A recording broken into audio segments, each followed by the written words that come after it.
بازی وانمین راجع به یه بیمار روانیه که توی تیمارستان توی سلول انفرادی بستریه، بعد میخواد از اونجا فرار کنه و فقط 1 دقیقه وقت داره برای اینکه فرار کنه. دلیلش هم اینه که اون یه بیماری داره که هر 1 دقیقه یادش میره چه اتفاقی داره میفته و کجاست اصلا. بعد حالا دیزاین این داستان با مکانیک گیم پلی اینطوریه که هر 1 دقیقه این برمیگرده دوباره تو همون سلولی که بوده. یعنی 2 تا در هست تو این بازی، یعنی 2 تا معما هست که جواب هر معما رمز اون در است. بازی تو سایت ایچتای رو ریلیز شد. بعد چند وقت من 2 تا کامنت گرفتم از 2 تا فرد مختلف که اینا میگفتن ما مرحله اول رو نتونستیم رد کنیم، یعنی معمای اول و در اول اصلا نتونستن باز کنن که برسن به در دوم و بازی رو تموم کنن. بعدش یه نموداری هست، حالا نمودار جهان شمولیه تقریبا، ولی من تو گیم دیزاین بهش برخورد کردم. این نمودار میگه که مخاطب تو بازی که داره انجام میده یه سری مهارت پیدا میکنه نسبت به اون مکانیک هایی که تو درست کردی. یعنی فکر کنید یه شمشیر داره یک شوالیه تو یک بازی و یه باس فایتی میاد جلوش، این با اون شمشیر باس فایت رو شکست میده، میره به سمت باس فایت بعدی.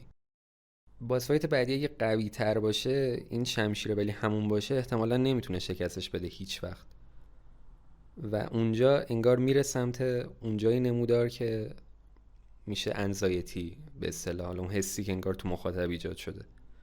برعکسش هم هست، یعنی اینکه اگه شمشیر خیلی قوی باشه این دونه دونه باس فایتر رو شکست میده میره جلو، انگار حوصله سر میره تو بازی، انگار چالنجی براش نداره بازی.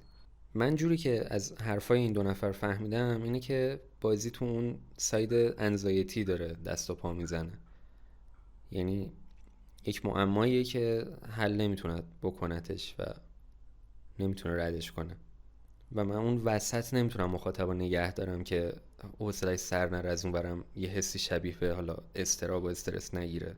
بعدش من جواب کامنت رو دادم و یه هینتی هم براش گذاشتم که مثلا اینطوری حل میشه مرحله اول. بعد گذشت دوباره یه روزی همون نفر یه کامنتی داد بهم، گفتش که من اینو هینتر رو فهمیدم و مرحله اول رو رد کردم، ولی یه نقدی داشت که میگفت اون پرسپکتیوی که مخاطب داره با پرسپکتیوی که اون کسی که اون معما رو دیزاین کرده متفاوته. این وسط باید یک چیزی باشه که این 2 تا ذهنیت رو به هم وصل کنه. یه مثالی زد از بازی راستی لیک که گفت اینا تو ژانر خودشون جز سخت‌ترین بازی‌هاین که میتونی انجام بدی، ولی اون اینستراکشن رو به اصطلاح گذاشتن اون وسط که مخاطب بفهمه باید چجوری معما رو حل کنه. ولی نقدی که بازی داشت این بود که ولی تو نذاشتی این اینستراکشن رو.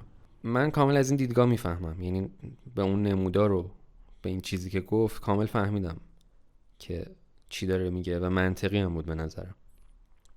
در آخر تو جواب کامنتش یه سوالی ازش پرسیدم، بهش گفتم که ببین فیدبکی که دادی قطعا اثرگذاره تو بازی بعدی، ولی من هم از یه دیدی مخاطبم، یعنی اولی مخاطب این بازی هم بالاخره.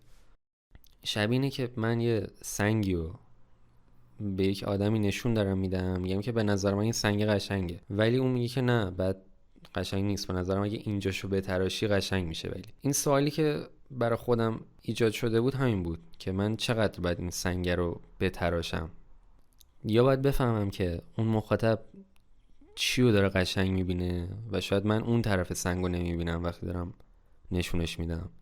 حالا بگذاریم، ولی بهش گفتم که من یه سوالی ازت دارم، با همه این تفاسیر الان تنها یه چیزی مهمه این وسط، که تو با این تجربه که تو این بازی داشتی آیا میای بازی بعدی ما رو انجام بدی؟